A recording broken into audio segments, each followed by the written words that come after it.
How long should videos in your online course be? That's a great question with a very simple answer. And that is what I'll talk about in today's episode. SubscribeMe.fm. Hey, welcome to episode number 59 of the Subscribe Me show from SubscribeMe.fm, where I talk about creating membership sites and online courses, how to make, market, and monetize digital content, the world of WordPress, and tools, techniques, and tips that you can use to create a long-term profitable online business. I'm Ravi Jayagopal. I'm the creator of coolcastplayer.com, a pretty yet powerful audio player and podcast player plugin for your WordPress site. Now, asking how long your videos in your online course should be is very similar to asking how long should your sales page be? How long should your podcast episodes be? How long should your blog post be?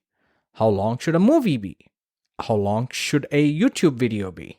How long should a sales page video be? I just have one simple answer to this.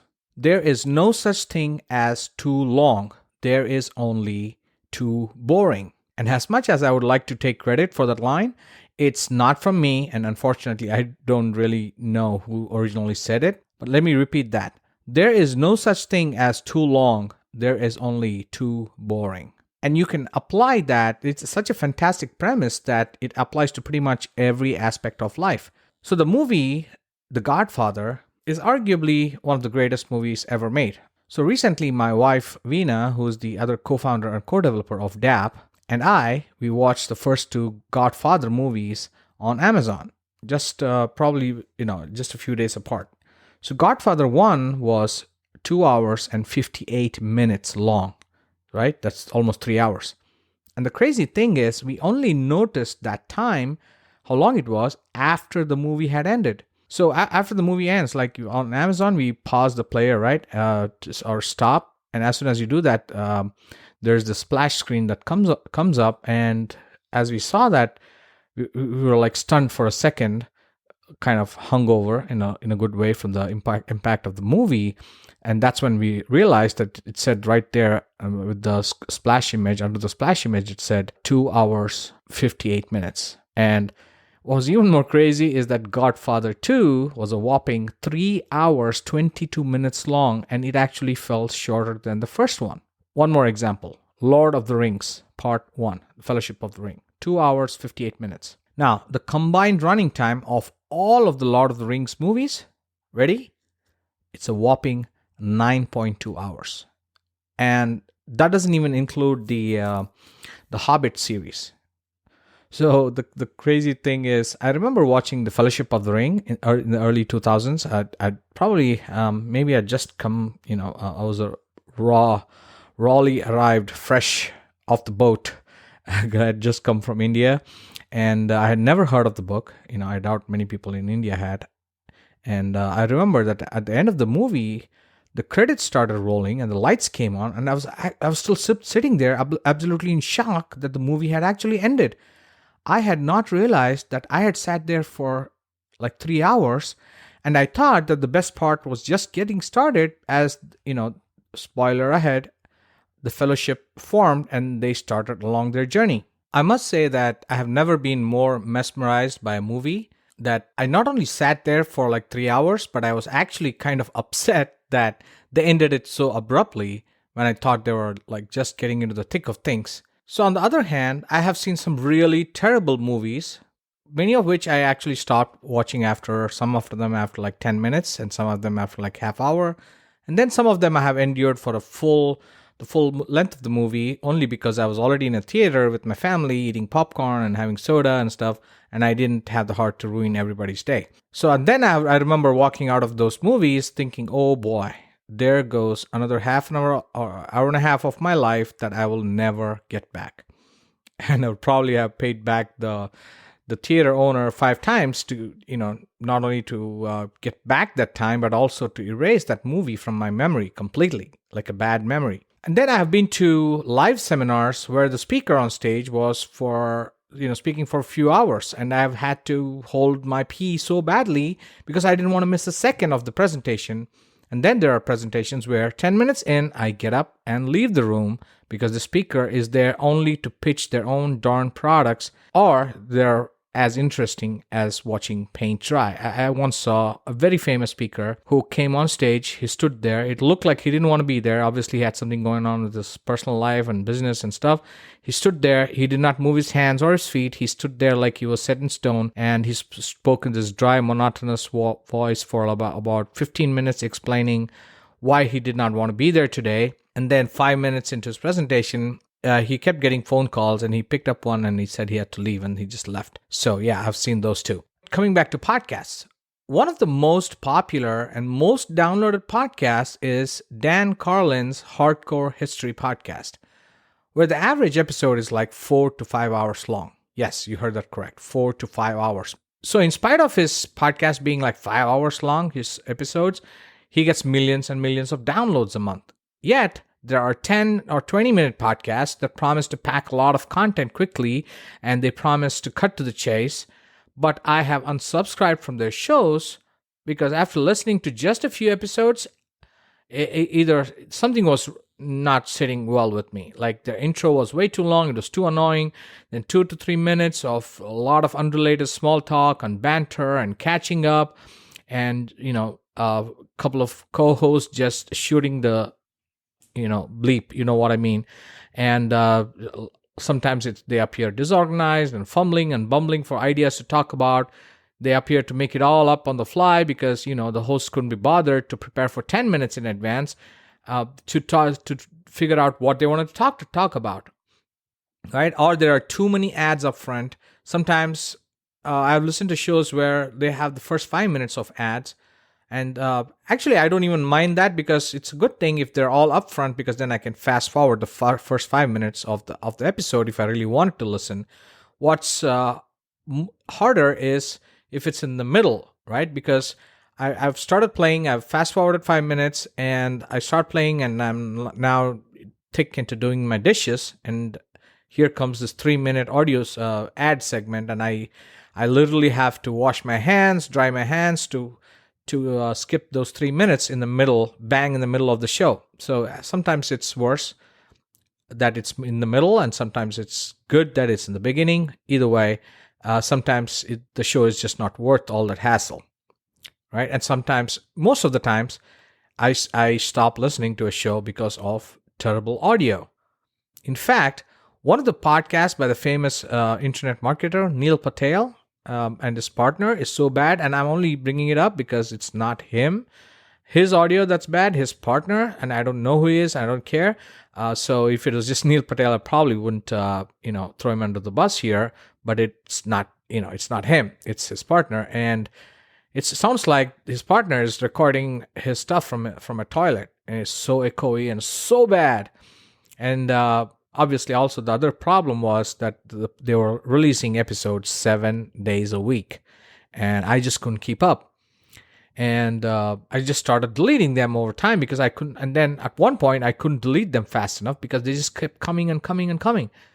Right? So I do have this OCD thing where if I see an unread email or unlistened to podcast episode, I have to do something about it. Either delete it, or it gives me that pause every few seconds. So if you keep releasing episodes so fast, I just can't handle it. I know a lot of people like that who, if you keep flooding their inbox, whether it's through email or through Facebook feed, you keep the same guy posting over and over again, or you go to Twitter, where there are some people who will just keep spamming my Twitter feed, because they're using automated tools. They have a lot of people posting to the same account, and that's fondly called as Twitter bombing. Same thing when it comes to blogging. So Seth Godin, one of my favorite marketers of all time, he writes the smartest but shortest blog posts. You can check it out. Just search for Seth Godin blog, SETHGODIN blog on Google, and you'll find it. And he writes like the smartest and shortest blog post that'll leave you doing a double take sometimes on, like, you go back and did he really say that? Oh my God. And then every time you read it, you'll see that there was like something really deep. And then on the flip side, I also love the extremely long and excruciatingly detailed posts by, that same guy whose podcast I no longer subscribe to, Neil Patel. And maybe it's just his annoying co-host. Actually, it is his online co-host. I know that. But I love Neil Patel's blog posts, and most people, including me, would think, hey, why don't I just take all this, massively humongous, insanely awesome article or blog post, and let me just create a Kindle book or a report or something and sell it, right?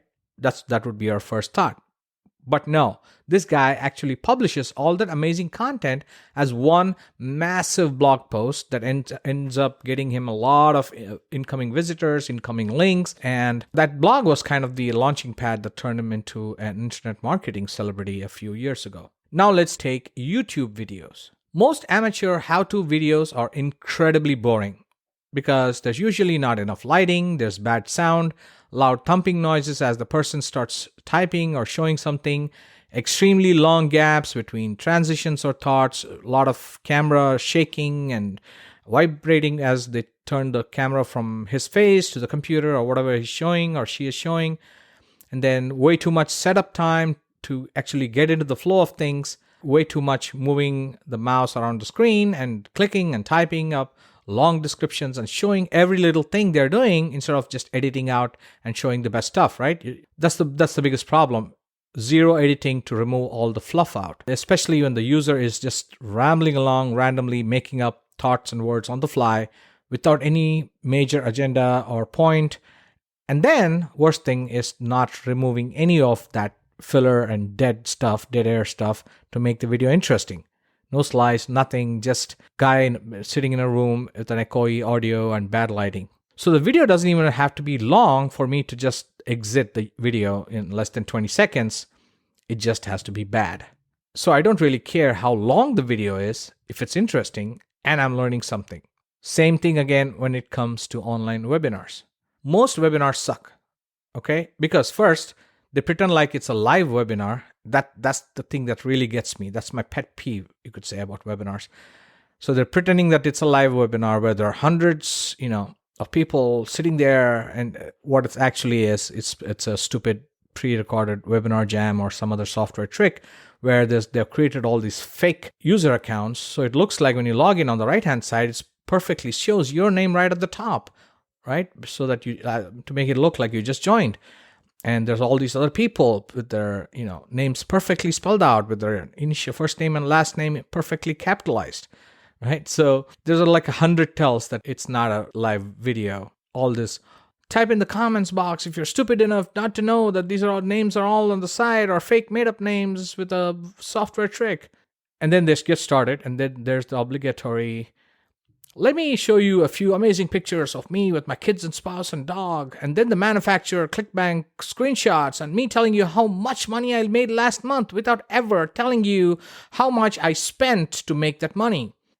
Yeah, you get my point. So in the end, let me repeat that awesome quote again that I heard from somebody else who I would have given credit if I had known who it was. There's no such thing as too long, only too boring. So ultimately, it all comes down to how awesome your content is.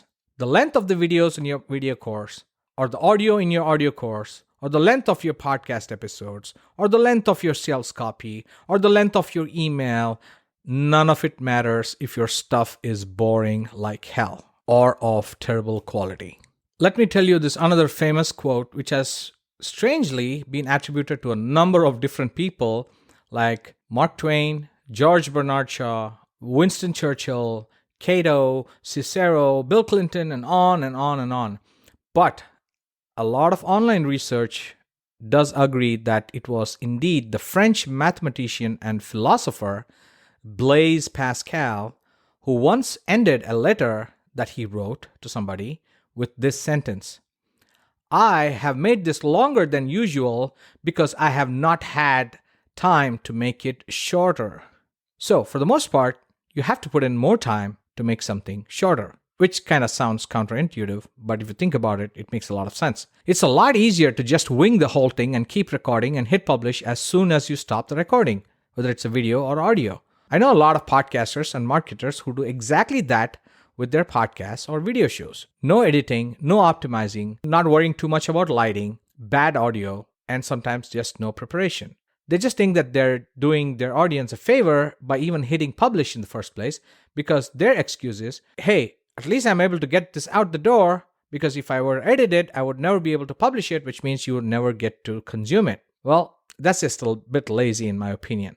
Now, there are certain things for which it's better to just ship it, like Seth Godin says, than to just sit on it and, dilly-dally and never put it out there. So there are a lot of times when it's just better to get it done than just endlessly think about it. But somehow audio and video are not among those things. It's actually just plain disrespectful of your audience's time if you take content worth 10 minutes and stretch it out for 30 minutes or 1 hour just because you could not be bothered to plan in advance, write down some notes, and take a few minutes to get your audio and lighting correct. So just because something is long doesn't mean it's better and doesn't mean it's boring.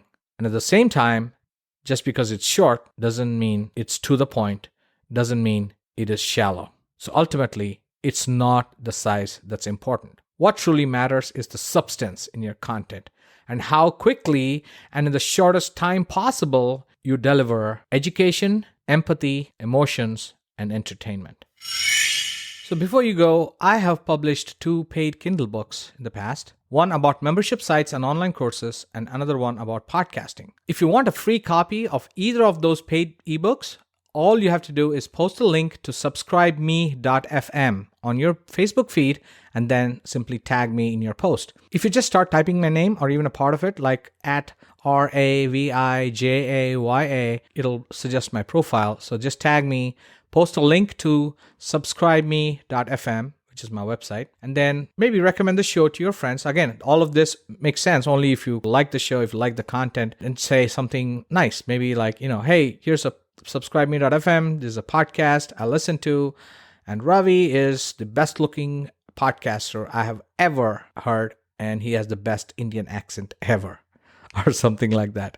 And I will personally message you and get you a copy of either one of my 2 paid books, whichever one you choose. So you can check out the books at, one is at podcastingconfessions.com, and the other one is at subscribeme.fm/book. Until the next time, thank you so much for listening. I really, really appreciate you letting me into your personal space and for listening to my show. Cheers and talk soon. Subscribe me.fm.